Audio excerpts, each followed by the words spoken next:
하나님 아버지, 우리를 죄전으로 부르셔서 말씀해 주시니 저도 우리 모두도 하나님의 기쁘고 변함이 없으신 말씀을 아멘으로 받고 마음을 활짝 열어 주님의 뜻이 이루어지고 하나님의 나라가 성취되는, 그래서 주님의 이름이 합당한 영광을 돌려드리는 복된 말씀 되게 인도하여 주옵소서. 예수님의 이름으로 기도드립니다. 아멘.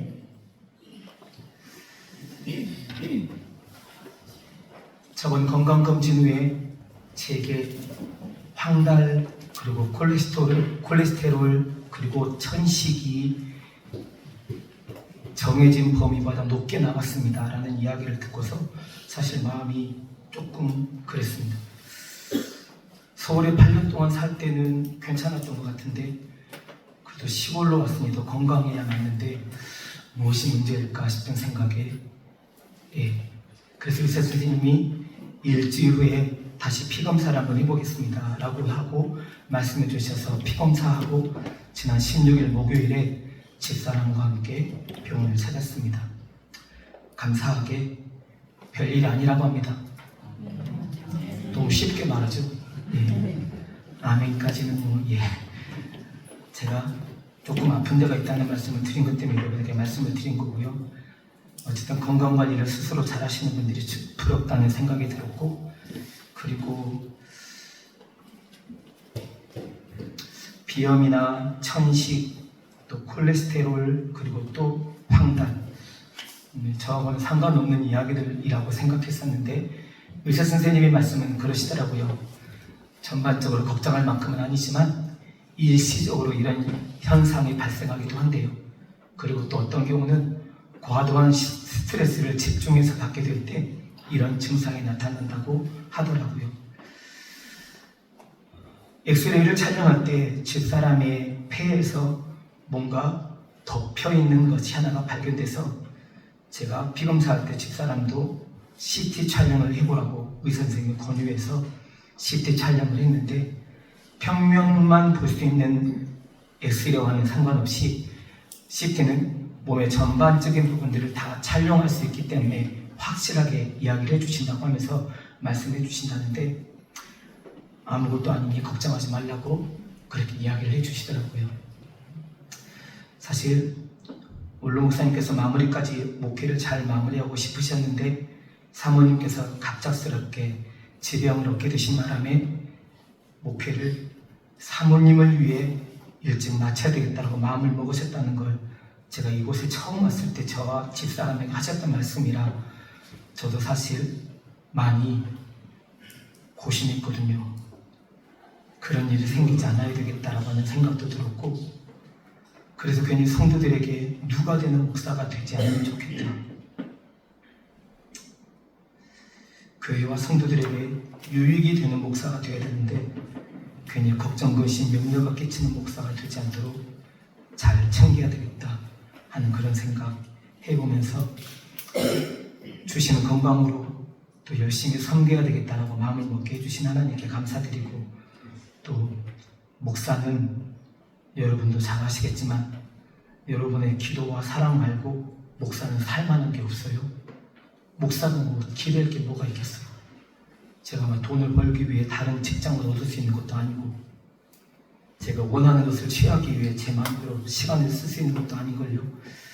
그래서 어차피 목회만 해야 되는데 이 목회만 해야 되는 속에서 그저 여러분과 사랑하며 지내고 여러분과 은혜로 잘 지내서 주님이 기뻐하시는 아름다운 교회 공동체를 세워가면 좋겠다 하는 생각을 건강검진 이후에 조금 해보게 됐습니다. 혹시 여러분 이 찬양을 아실지 싶은데요, 이 찬양을 아신다면 아마 여러분은 벌써 오래된 신앙의 연륜을 갖고 계신 분이라고 자부를 해도 괜찮을 것 같아요. 노래의 시작은 대충 이렇습니다. 마을로 가는 두 제자, 절망과 공포에 잠겨 있을 때 주 예수 그들에게 나타나시사 참 되신 소망을 보여주셨네. 2절은 이렇습니다. 이 세상 사는 길 엠마오의 길 끝없는 앞길을 막으나 주 예수 우리에게 나타나시사 새 소망을 주심을 믿사옵니다. 김일보 씨가 작사하고 김두한 씨가 작곡한 이 찬양인데 저도 말씀을 준비하면서 정말 오랜만에 불러보고 기억하게 되는 찬양이에요. 정말 수도 없이 많이 불렀었는데 말씀을 준비하면서 생각이 나서 두 제자가 절망과 공포에 잠겨 있을 때 이 세상 사는 길 엠마오의 길 끝없는 근심이 앞길을 막으나 주에서 그들에게 나타나시사 참되신 소망을 보여주셨고 주에서 우리에게 나타나시사 새 소망을 주심을 믿습니다 라고 노래하는 이 가사가 유난히 마음에 와닿았습니다. 부활하신 예수님은 무덤을 찾은 여인들에게 맨 먼저 보여주셨습니다. 찾으면 만나주겠다 하신 주님의 말씀을 이루어 주신 거죠. 그리고 제자들에게는 도마가 있을 때와 도마가 없을 때 한 번씩 나타나 주셨던 것을 우리는 기억합니다. 그리고 믿음이 없어 보일 수 있는 그런 상황에도 불구하고 믿음을 고백할 수 있도록 우리 자신을 믿음으로 새로 가야 한다고 도마에게 주시는 교훈도 우리는 받게 되었죠. 사실 예루살렘이 소동하는 것은 예수님의 부활 사건 때문이었습니다. 예수님을 봤다는 사람, 예수님이 부활하신 것이 그럴 리 없다고 말하는 사람, 심지어 제자들마저도 예수님이 부활하셨다는 사실을 의심했던 제자들도 있었고 무덤을 지키던 군병들은 이미 어디론가 사라져버려서 도대체 궁금한데 물어볼 만한 사람이 없고 당국자들과 종교 지도자들은 마치 모든 진실을 알고 있는 것처럼 예수님의 시체는 예수님의 제자들이 훔쳐갔어 라고 말하고 다녔다는 거예요. 그러면 도대체 진실은 무엇일까요? 오늘 본문은 예루살렘에서 엠마오로 향하는 글로바와 그 또 다른 제자를 조명합니다. 그들은 왜 예수님의 부활 소식에 떠들썩한 예루살렘을 벗어나 엠마오로 향했을까요? 뭔가 새로운 것을 얻고자, 새로운 인생길을 추구하고자 그렇게 길을 간 걸까요?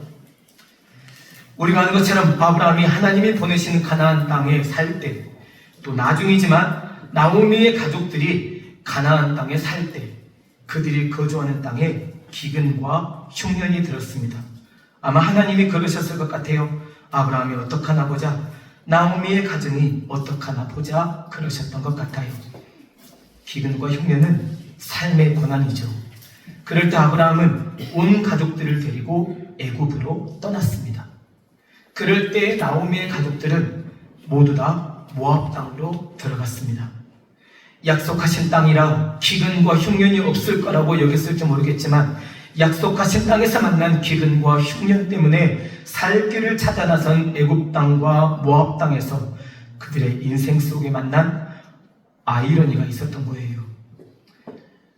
아내 사라를 누이라고, 물론 따지고 보면 맞는 말일 수 있지만 아내인데 이복 누이라고 속이면서까지 거짓말을 하게 됐고, 우리가 아는 것처럼 나오미는 두 며느리만 남겨놓고 모두 모압 땅에서 죽게 되는 참 겪지 않았으면 좋을 일들을 만나게 됐어요.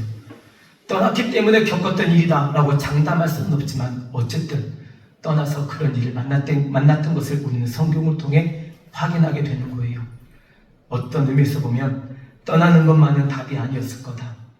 여전히 기근과 흉년에도 그 땅에, 약속하신 땅에, 약속받은 땅에, 살도록 하신 그 땅에 머무르고 있었던 사람들도 있었으니 그들과 함께 어떻게 하면 하나님이 허락하신 이 기근과 흉년 앞에서 우리는 믿음과 하나님의 마음을 지켜가며 살 수 있을까요? 라고 서로 권면하고 나누며 믿음을 지켜가는 삶이었다면 또 어땠을까 하는 생각이 드는 부분이기도 합니다. 본문의 글로바와 다른 제자는 왜 예루살렘을 떠났을까요? 학자들이 말하는 몇 가지 추측은 이렇게 대목이 알려집니다. 첫 번째는 다 끝났다고 여겼기 때문입니다. 예수님께 거는 기대가 컸는데 한 가닥 희망이었는데 이제 그게 무너져 버렸으니까요. 예수님이 십자가에서 죽으시고 무덤에 갇히셨고 그러니 다 끝나버린 거죠. 부활하신 소식이 들리긴 했지만 예수님이 보이지 않는 건 어쩔 수 없다는 이야기입니다. 누군가가 실체를 훔쳐가고 부활했다라고 말할 수 있을 거라고 글로버와 다른 제자도 생각할 수 있는 것이니까요. 또 한 가지는 같은 맥락일 수 있지만 더 이상 기댈 곳이 없기 때문입니다. 예수님 계시던 예루살렘과 예수님이 계시지 않은 예루살렘의 분위기는 다릅니다. 제가 우리 교회 처음 부임했을 때 원로 목사님이 계시던 남면교회와 그러지 않은 남면교회가 달랐을 때처럼 말입니다. 예수님이 계시던 예루살렘은 생기가 있었고 사람들은 기대와 소망으로 가득 차 있었습니다. 가르치시는 것이 서기관과 바리새인들과는 달랐기 때문에 예수님을 바라보는 사람들마다 야 진짜 권위 있는 가르치십니다. 예수님처럼 가르치는 사람들이 없었는데 우리 서기관과 바리새인과는 차원이 다른 예수님이시구나 라고 사람들이 말했기 때문에 바리새인과 서기관들은 질투와 괴로운 심보가 일어났던 것이죠. 심지어 바리새인들의 악행에 예수님의 정면으로 바른 말씀, 하나님의 말씀을 그렇게 전하시며 빌려내주셨던 거예요. 그렇게 하나님의 나라를 살으라고, 하나님의 영광을 나타내며 살으라고 하시는 예수님이 계시지 않는 예루살렘은 이제 더 이상 소망도 없고 삶의 의욕도 없고 기쁨도 없는 공간이 되어버린 겁니다. 아들을 잃으신 어머니가 남편을 잃고 10수년이 지났는데도 마음을 추스릴 수 없는 집사님의 이야기가 생각이 납니다. 죽은 지 벌써 10수년이 지났는데 아직도 그것 때문에 절절매고 있으면 어떻게 사람이 왜 그 명밖에 안 돼? 라고 말할 수 있겠지만 정작 아들을 잃어버리고 남편을 먼저 떠나보낸 그 집사님과 그분의 마음은 누구도 알 수 없기에 그저 멀찌감치해서라도 기도하는 것으로 그분을 격려하고 위로하는 마음을 먹어보는 겁니다. 사실 예루살렘에서 일어난 일로 이 글로버와 또 다른 제자도 마음이 복잡하고 또 예수님이 부활했다는 소식 때문에 진짠가라고 하는 마음에 뒤숭숭하기도 했습니다. 그런 그들에게 우리가 오늘 본문을 통해 확인하는 게 세 가지가 있습니다. 첫 번째, 예수님은 찾아와 만나주셨다는 겁니다. 그들은 한참을 이야기에 집중하며 길을 걷고 있었습니다. 그런데 어디에서 나타났는지 모르지만 한 청년이 그들 속으로 끼어 들어왔습니다. 예수님이었는데 예수님인 줄 알아보지 못했답니다. 성경은 눈이 가려졌다고 표현하더라고요.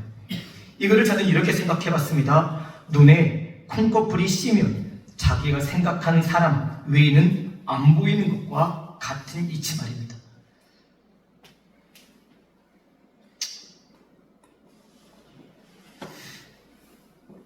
그래서 어쩌면 우리도 남녀가 함께 길을 가는 것을 보면서 정말 어떤 경우는 아니 저게 어울려? 라고 하는 커플을 보면서 정말 콩깍지가 씌었네 씌었어 이렇게 말하는 애가 우리도 있는 것과 같은 맥락이죠.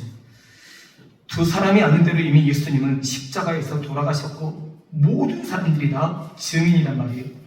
다시 살아나셨다는 이야기는 소문일 뿐이지 그냥 세상 복잡하고 신경 쓰는 게 싫어서 그 자리를 피하고 싶은 그들의 마음이었을지 모르는 엠마오로 가는 그 도상에 그들은 그 젊은 청년이 묻는 질문에 잠깐 멈춰 섰던 겁니다. 우리도 가끔 훌쩍 떠나고 싶을 때가 있습니다. 지금 내 삶의 자리가 못마땅하지는 않지만 여러 가지로 복잡하고 얽히고 설킨 자리를 벗어나고 싶은 때 말입니다. 이들 또 예수님 없는 공간에 머물기가 애매했는지 또 부활의 소문의 근원지인 예루살렘에서 뭔가를 더 알아보고 생각해보고 머물러 있었다면 들을 것도 있었을지 모르지만 어쨌든 그들은 그 자리를 떠나려고 엠마오로 가는 것이고 모든 것을 체념한 듯 그들은 지금 그 길에 서 있는 겁니다. 무슨 이야기를 나누십니까? 라고 묻는 예수님의 질문에 아니 당신은 예루살렘에 머물다가 오는 사람인 것 같은데 예루살렘에서 뭔 이야기가 오고 가는지 그것도 모릅니까? 라고 예수님에게 오히려 야단하듯 말하는 그들의 음성을 우리는 발견합니다. 그런 그들을 향해 예수님이 그렇게 말씀하신 거예요. 미련하고 마음에 선지자들이 말한 것을 더디 믿는 자들아 라고요. 이 말씀이 무슨 말씀일까요? 이런 의미입니다. 깊이 생각 좀 해보지.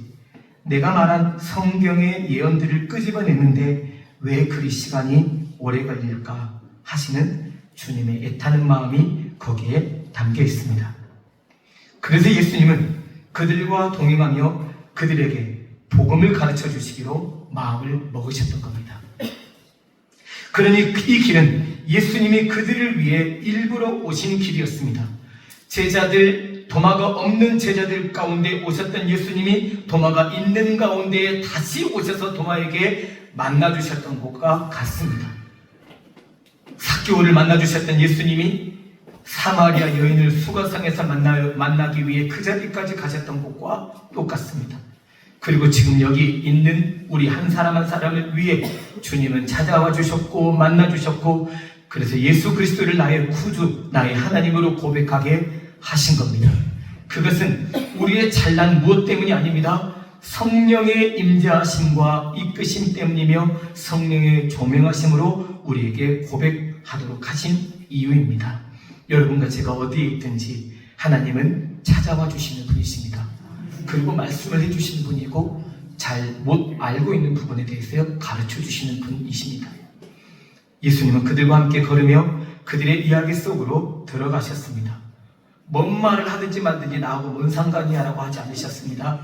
그들의 슬픈 빛을 띠고 있는 모습을 보셨고 예수님은 그들에게 왜 그렇게 슬픈지 물으셨던 거죠. 그 답이 오늘 본문에 나와 있습니다. 아니, 당신은 예루살렘에 한참 떠도는 그 이야기를 모른단 말입니까? 아이고, 답답합니다. 예수님은 원래 말과 일에 능한 선지자였습니다. 대제사장들과 관리들의 사형에 넘겨주는 바람에 십자가를 지시긴 했지만 우리는 이분이 우리를 속량하실 분이라고 알았던 거예요. 그런데 이렇게 허망하게 돌아가실 줄 누가 알았을까요? 최근에는 사람들의 말이 다시 살아났다고도 하고, 그리고 여자들이 천사들이 나타나는 것을 보고 봤다는 이야기를 전해요. 제자 둘이 무덤에 갔다가 여자들의 말처럼 예수님이 시체가 없는 것도 확인했고, 그런데 예수님은 만나지 못했다는 이야기를 그렇게 말하더라고요. 이게 무슨 말이냐고요. 도대체 복잡해서 못 알아듣겠는 거예요. 아이고, 심란합니다. 예수님은 여기까지 듣다가 글로바와 다른 제자에게 이렇게 말씀하셨습니다. 깊이 좀 생각해보지. 내가 말했던 성경의 예언들을 끄집어내는데 왜 그렇게 시간이 오래 걸릴까?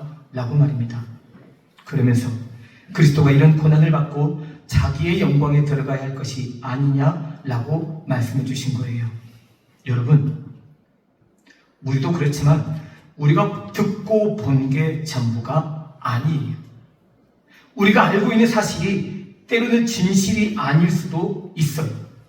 예수님은 우선 이들에게 야단하고 꾸짖으셨지만 그들이 그 상태에 머물러 있기를 원하지 않으셨습니다. 야단은 하셨으나 비난하고 비방하지는 않으셨습니다. 못났다, 제자가 돼가지고 왜 그 모양이냐 라고 함부로 말하지 않았습니다. 마음에 들지 않는다, 화를 내고 딴 길로 가거나 돌아서거나 그들을 무시하지 않았습니다. 예수님은 원래 그런 성품을 지니신 분이셨기 때문에 그렇습니다.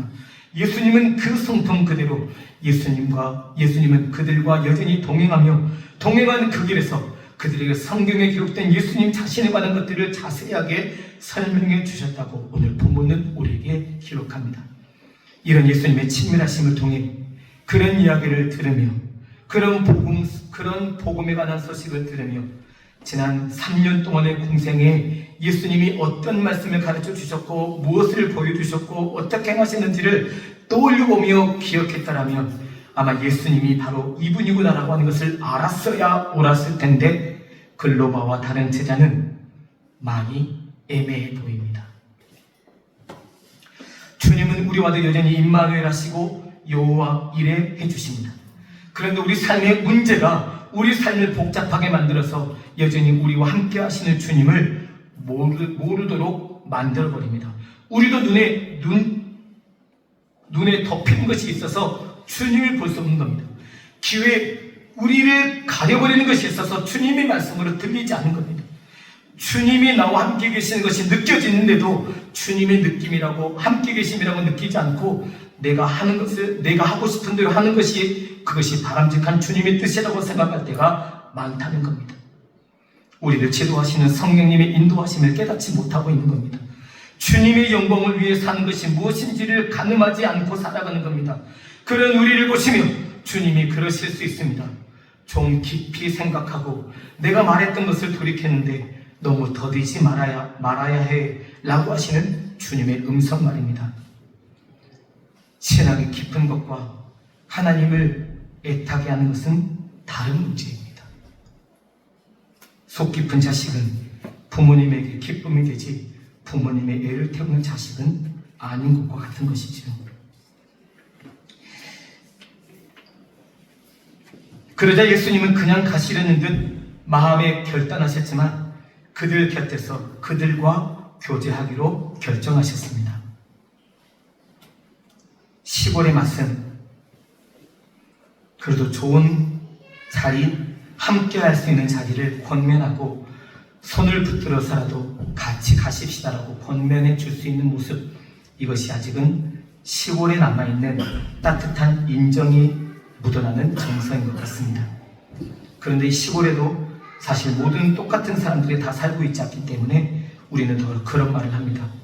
불가 근, 불가 원이라는 말이에요. 너무 멀지도 않게, 너무 가깝지도 않게.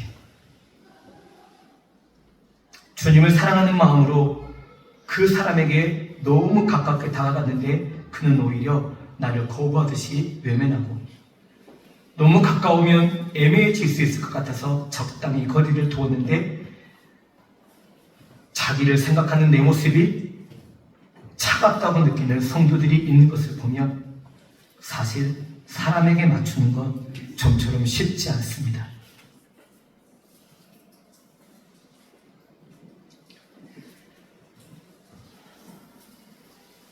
그럼에도 불구하고 그를 알아줘야 하고 그를 인정해 줘야 하고 그의 성질을 생각해 줘야 한다는 건 내 삶도 힘들어 죽겠는데 너까지 내가 네 말을 들어야 되느냐라고 돼버리게 되면 삶의 자리는 애매해지기 십상이거든요.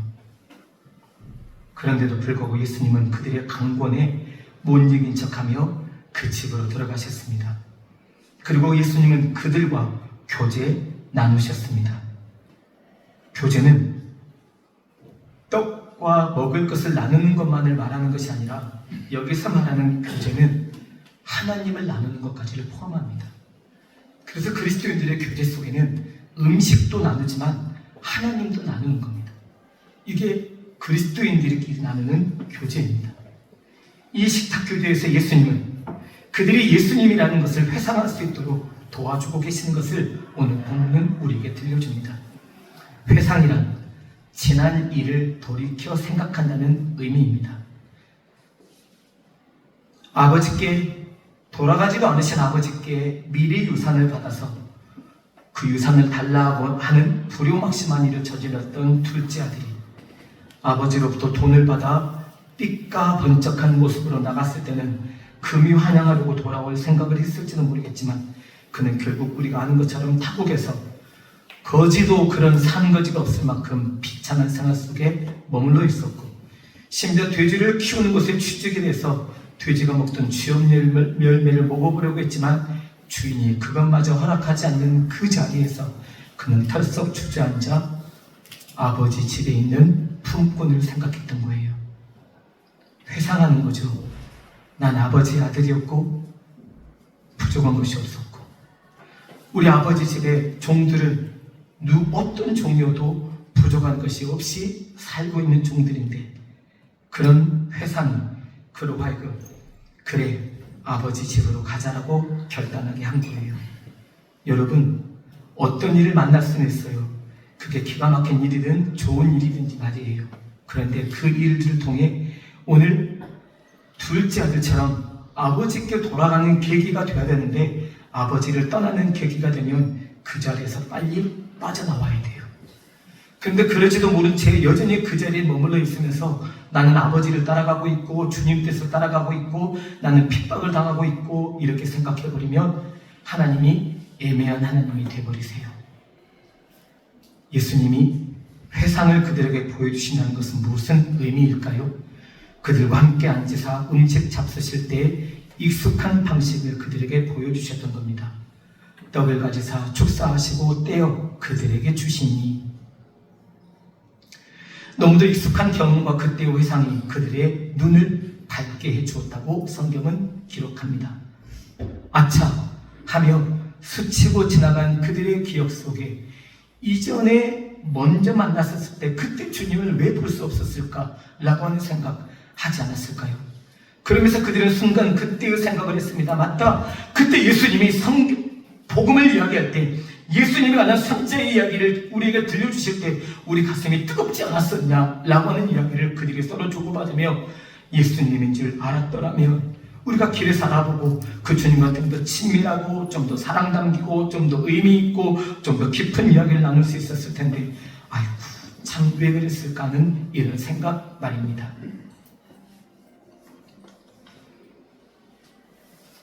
그런 의미에서 엠마오는 다 끝났다고 생각되어 가리한 내 욕심의 자리이자 허탄한 자리이자 내가 고집 세우고 있는 자리입니다.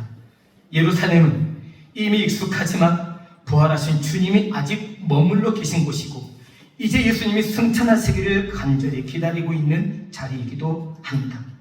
그래서 예수님이 떠나시고 계시지 않는 그 자리에서 그들은 여전히 엠마오를 고집한 것이 아니라 그 자리를 얼른 정리하고 다시 예루살렘으로 돌아왔습니다. 그리고 제자들을 만났고 거기 함께 모여있는 사람들을 만나서 주님이 길에서 우리를 만나주셨고 주님이 우리에게 떡을 떼주셨을 때 우리의 마음과 심령이 얼마나 감동이 되었는지 모른다는 이야기를 그들에게 그대로 전해주었던 것이었습니다. 그리고 예수님은 얼마 안 있어서 예루살렘을 떠나지 말고 아버지의 약속하신 것이 임하도록 기다리라고 알려주셨고 제자들은 그런 예수님의 약속을 잊지 않으려고 예수님 말씀대로 다락방에 모여 성령이 임하시기를 기다렸고 주님은 약속대로 성령을 부어주셨던 거예요. 여러분, 우리도 내게 주신 주님의 약속이 있다면 내 기억력을 탓하며 그냥 넘겨버리지 마세요. 예루살렘을 떠나지 말고 아버지의 약속하신 것을 기다리라 하신 주님의 약속처럼 이 약속을 기다리고 성령을 받도록까지 떠나지 않았던 제자들처럼, 그리고 성령을 받은 후에 이제 예수님이 떠나보내시기 위해 작정하셨을 때 그때는 또 과감하게 떠나게 되는 것처럼 그렇게 떠나고 모이고를 반복하는 게 교회 공동체이거든요. 우리도 있어야 할 자리에 있어야 합니다. 약속한 자리, 서약한 자리 말입니다. 늘 와서 우리를 기다리시고 만나기를 소망하시는 주님의 부르심과 인도하심을 잘 따르는 하나님의 백성들이 되어야 합니다. 교회를 와주는 것이 아니라 주님의 몸된 교회에 지체있기 때문에 당연히 주님의 몸된 교회에 와야 이것이 주님을 향한 사랑이고 교회를 향한 애틋함인 것을 성도인 우리 모두가 기억할 필요가 있습니다. 마가복음 8장은 이런 말씀을 우리에게 들려주십니다. 인자가 많은 고난을 받고 장로들과 대제사장들과 서기관들에게 버림받으려 죽임을 당하고 사흘 만에 살아나야 할 것을 비로소 그들에게 가르치시되, 예수님은 이렇게 여러 번 말씀하셨거든요. 다만 요한복음 14장 26절 말씀은 보혜사 곧 아버지께서 내 이름으로 보내실 성령 그가 너희에게 모든 것을 가르치시고 내가 너희에게 말한 모든 것을 생각나게 하리라 하신 이 말씀처럼 성령께서 너희에게 모든 것을 가르쳐 주실 것이고 예수님께서 말씀하신 모든 것을 생각나게 해주시는 성령님이 너희와 함께 계신다 라고 하신 이 말씀처럼 우리가 성령을 늘 구하고 성령으로 충만해야 할 이유를 우리는 다시 확인하게 됩니다. 그래야 깊이 좀 생각해보지, 내가 말한 성경의 예언들을 끄집어내는데 그렇게 시간이 오래 걸리지 않게 되기를 바래 하시는 주님의 말씀에 우리도 민첩하게 반응하는 하나님의 사람으로 서게 되기를 바랍니다. 아멘. 기도하겠습니다. 하나님 감사합니다.